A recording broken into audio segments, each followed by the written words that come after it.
La noche se avecina al lugar de nuestros besos. Se oye un susurro.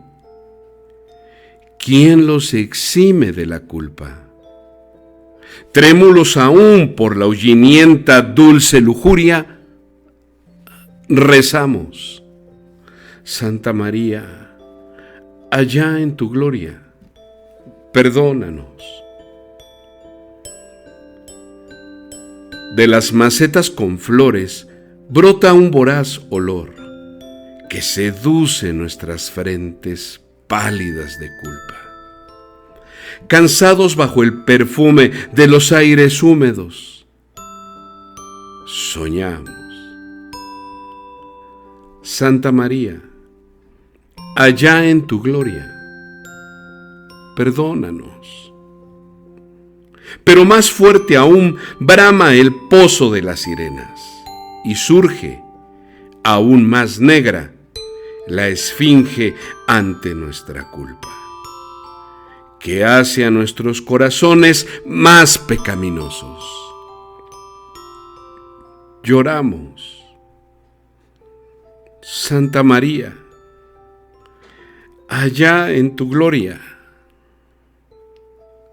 perdónanos.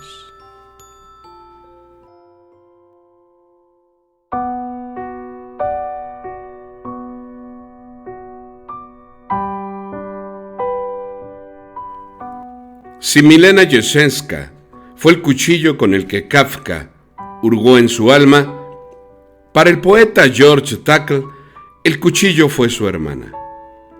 Al igual que Kafka y Milena, George y Gretel se amaron por correspondencia. A diferencia de ellos, las palabras no les bastaron.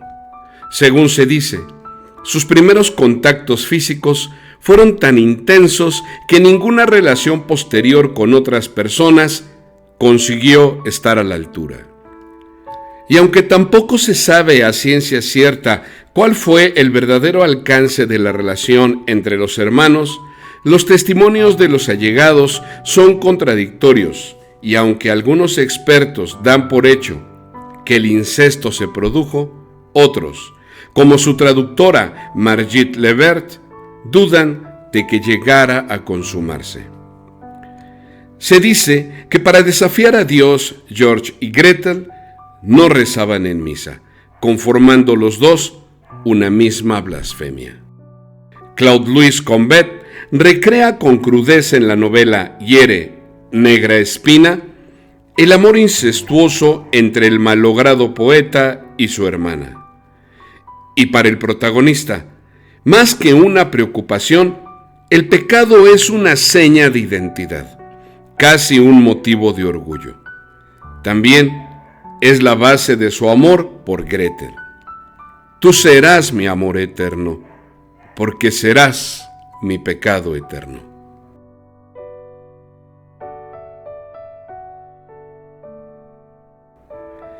Pero George y Gretel no le estaban echando el pulso solo a Dios. En misa, los hermanos desafiaban igualmente al resto de feligreses. Hacían alarde de su diferencia, de lo lejos que estaban del rebaño de los fieles. En este sentido, Tomás Bernard, novelista, dramaturgo y poeta austriaco, decía que el principal talento del poeta era su capacidad de despreciar y ser despreciado por sus compatriotas, especialmente por los habitantes de la muy conservadora Salzburgo.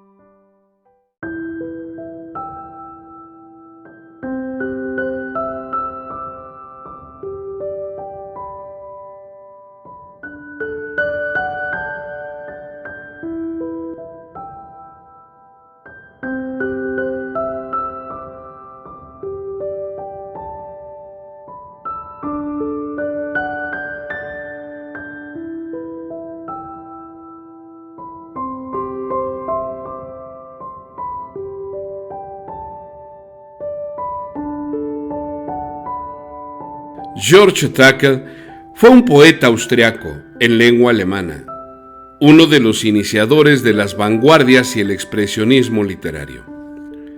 Tras una infancia serena que pasó jugando con su hermana menor Gretel, nacida en 1891, aprendiendo música, ambos hermanos tocaban juntos el piano y estudiaban literatura.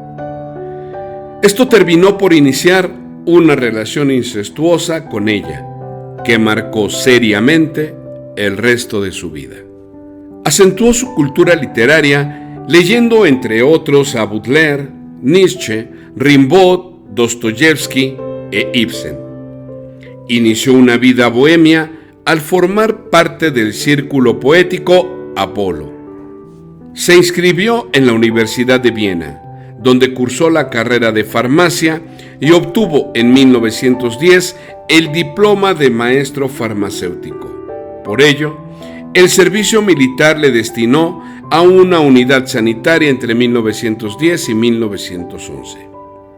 En julio de 1913, publicó una primera recopilación de sus poesías. Sin embargo, drogadicto y alcohólico como era, padecía frecuentes crisis depresivas y le era imposible lograr un trabajo que no abandonara. Marchó a Berlín para reencontrarse con Gretel, que se había casado y divorciado enseguida, provocándose un aborto por el cual se hallaba internada.